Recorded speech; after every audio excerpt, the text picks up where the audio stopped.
अन्नदाता कार्यक्रम में स्वागत है। बढ़ते हैं अगली प्रस्तुति की ओर।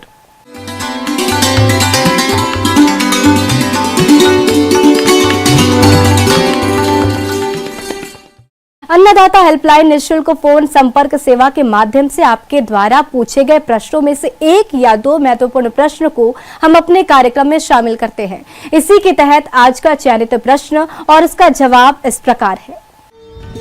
अन्नदाता निःशुल्क फोन संपर्क सेवा के माध्यम से पूछे गए प्रश्नों में से आज हमने जिस प्रश्न को कार्यक्रम में शामिल किया है उसे पूछा है ग्राम सोनेरा, जिला भरतपुर के कृषक भालचंद ने। आप वर्मी कंपोस्ट बनाने के बारे में जानकारी चाहते हैं तो भालचंद जी आपकी जानकारी के लिए प्रस्तुत है कार्यक्रम का ये अंश।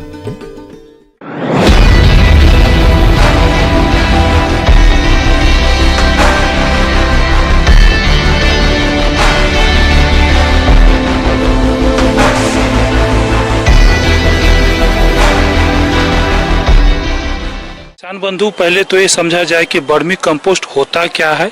तो वर्मी कंपोस्ट वर्म से तैयार होता है। वर्म को खाने के लिए जब हम लोग कार्बनिक पदार्थ या जो घर का कचरा है, जैसे सब्जी का जो हम लोग फेंक देते हैं छिलका वगैरह, या और जो भी कार्बनिक पदार्थ है उसको वो खाकर मल के रूप में जो तैयार होता है उसी को हम लोग वर्मी कंपोस्ट करते हैं। और जहाँ तक ये बनाने की बात है कि वर्मी कंपोस्ट तैयार कैसे किया जाता है, इसके तैयार होने की कई विधियाँ हैं। वर्मी कंपोस्ट बनाने की कई विधियां प्रचलित है, लेकिन पिट विधि सबसे ज्यादा लोकप्रिय और लाभदायक विधि है। इस विधि में क्षेत्र का आकार आवश्यकता अनुसार रखा जाता है। आमतौर पर मध्यम वर्ग के किसानों के लिए 100 मीटर वर्ग मीटर क्षेत्र पर्याप्त रहता है। अच्छी गुणवत्ता की केचुआ खाद बनाने के लिए सीमेंट तथा ईंटों से पक्की क्यारियां बनाई जाती है, जिन्हें वर्मी बेड भी कहते हैं। प्रत्येक क्यारी की लंबाई 3 मीटर, चौड़ाई 1 मीटर और ऊंचाई लगभग 30 से 50 सेंटीमीटर रखते हैं। 100 वर्ग मीटर क्षेत्र में इस प्रकार की लगभग 90 क्यारियां बनाई जा सकती है। इसके लिए जमीन से थोड़ा ऊपर उठी हुई जगह का चुनाव करना चाहिए। क्यारियों को तेज धूप वर्षा से बचाने और केंचुओं के तीव्र प्रजनन के लिए अंधेरा रखने के लिए घास फूस बने से छप्पर और चारों ओर हरी नेट से ढकना लाभकारी होता है। इसके अलावा आजकल HDPE प्लास्टिक से बनी हुई वर्मी पिट भी बाजार में उपलब्ध है, जिनमें आसानी से केंचुआ खाद बना सकते हैं और इनका उपयोग कई वर्षों तक कर सकते हैं। इसमें मुख्य रूप से 3-4 प्रजातियां जो उन्नत प्रजातियां हैं वर्मी कंपोस्ट बनाने के लिए, वो यूडिलस यूजेनी, डस्टी वायरस और एसिना फटीरा नाम की प्रजातियां हैं जो उन्नत प्रजातियां मानी जाती है वर्मी कंपोस्ट के लिए।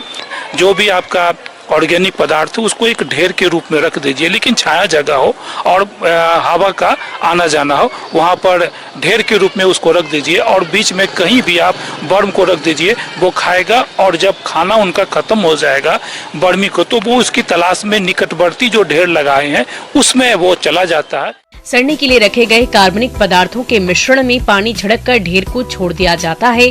इसके 15 से 20 दिन बाद कचरा अधगले रूप में आ जाता है। ऐसा कचरा केंचुओं के लिए बहुत ही अच्छा भोजन माना गया है।